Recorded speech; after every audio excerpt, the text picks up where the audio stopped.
दोस्तों, अगर आप अपने जीवन में दुखी हैं, अगर आप अपने लाइफ में बहुत दर्द को महसूस करते हैं और आप अपनी वाणी, अपने शरीर और अपने मन में एकरूपता लाने में असफल रहते हैं, एक होने में असफल होते हैं, तो और इसके साथ ही आप इनसिक्योरिटी को भी महसूस करते हैं, तो यहाँ पर ज़रूरी है हमें अपने दुखों के कारण को समझना और ध्यान की अवस्था में जाना। ध्यान हमारे दुखों को ख़त्म करते हुए हमारी वाणी, हमारे शरीर और हमारे मन में एकाग्रता लाते हुए आनंद की स्थिति को विकसित करते हुए हमारी ज़िंदगी में एक आनंदमयी अवस्था का विकास करता है, जहाँ पर हम अपने दुखों को भूलने लगते हैं। और जब हम अपने हर काम के प्रति जागरूक होकर काम करते हैं, तो जो हमारे दुख हैं उनमें भी हम एक आनंद को महसूस करने लगते हैं। कोई भी काम करने से पहले की जो घबराहट थी वो ख़त्म होने लगती है। हमारी ज़िंदगी में सुस्ती, आलस जो हमें फ़ील हो रहा था और जो अब तक हम खुद के अंदर एक असहज स्थिति को उत्पन्न कर रहे थे, वो सब को हम ध्यान के माध्यम से अपनी ज़िंदगी से ख़त्म करने में सफल होने लगते हैं। हमारी ग्रोथ होना शुरू हो जाती है। हम ज्ञान और नासमझी की अवस्था से अब सुख की तलाश में और खुशी की तलाश में और दुखों के कारण को दूर करते हुए, हर संदेह को दूर करते हुए और अपनी ज़िंदगी की हर भटकन को दूर करते हुए ध्यान में पहुंचने लगते हैं। हमारे खुद के द्वारा जो स्थितियां हमारी लाइफ में उत्पन्न हुई और अब उनका कोई हल हमारे पास नहीं होता और यही अब हमारे लिए परेशानी का कारण बनता है। और इन्हीं दुखों में हम अपने कार्मिक ऋण होते हैं वो बनाना शुरू करते हैं, जिसे हमें तोड़ना है, रोकना है, ख़त्म करना है। हम उसी में गहरे समाए जाते हैं, हम उन चीज़ों से निकल नहीं पाते यदि हम खुद पर काम नहीं करते, ध्यान नहीं करते। और जब हम भंवर में होते हैं तो छोटी-छोटी बातें हमारे आचरण में दिखने लगती हैं और ये दिखाती हैं हमारा जो पैटर्न है, हम उसके शिकार हो चुके हैं। हम एक नशे की भांति बैड हैबिट्स और आलस और नींद और सी चीज़ों में फंसते चले जाते हैं।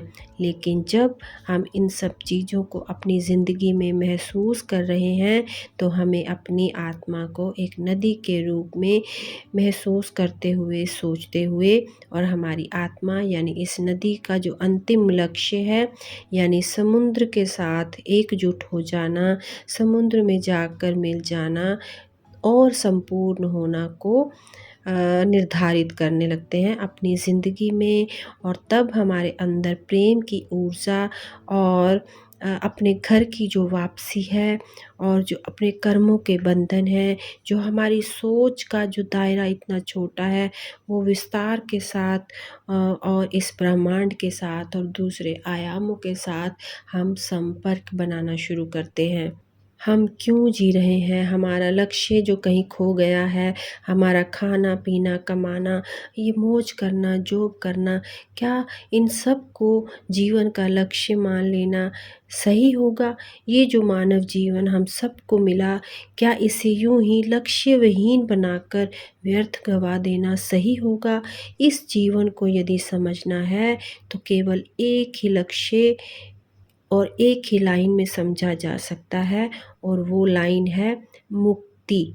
यानी कि सारे सुख, सारा प्रेम जो हम खुद के लिए चाहते हैं, दूसरों को भी वो प्रेम देना, दूसरों को भी वो सुख देना और जीवन इस तरह से जिया जाए कि कोई आपसे परेशान ना हो, कोई आपसे दुखी ना हो, कोई आपसे पीड़ित ना हो और कोई भी आपका दुश्मन ना हो। हम सब का अंतिम लक्ष्य केवल मुक्ति।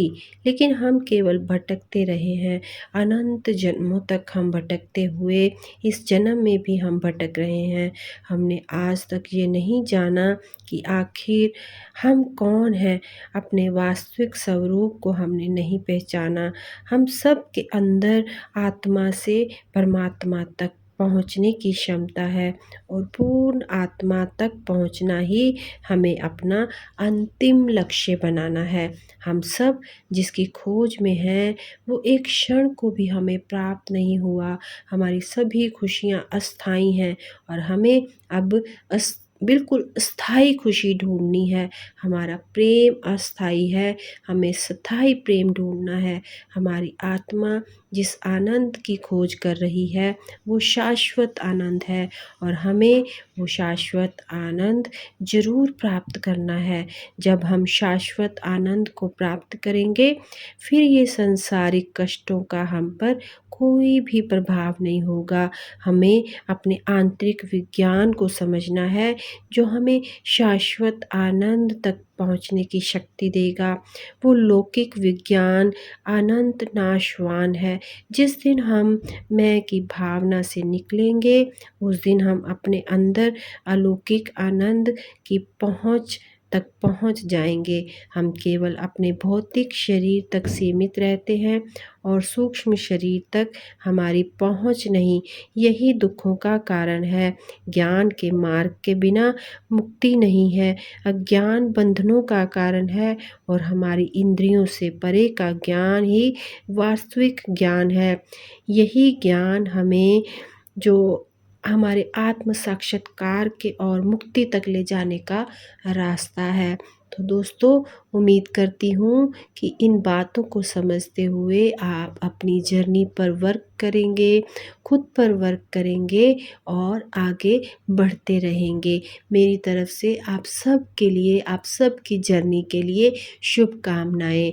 और इसी के साथ मैं अपनी वाणी को विराम देती हूँ और जब तक मैं अपनी नेक्स्ट वीडियो लेकर आती हूँ, आप सब ध्यान में रहें, आनंद में रहें, अपनों में रहें, अपनों के साथ रहें, खुश रहें, खुशहाल रहें। मिलती हूँ जल्दी ही। धन्यवाद।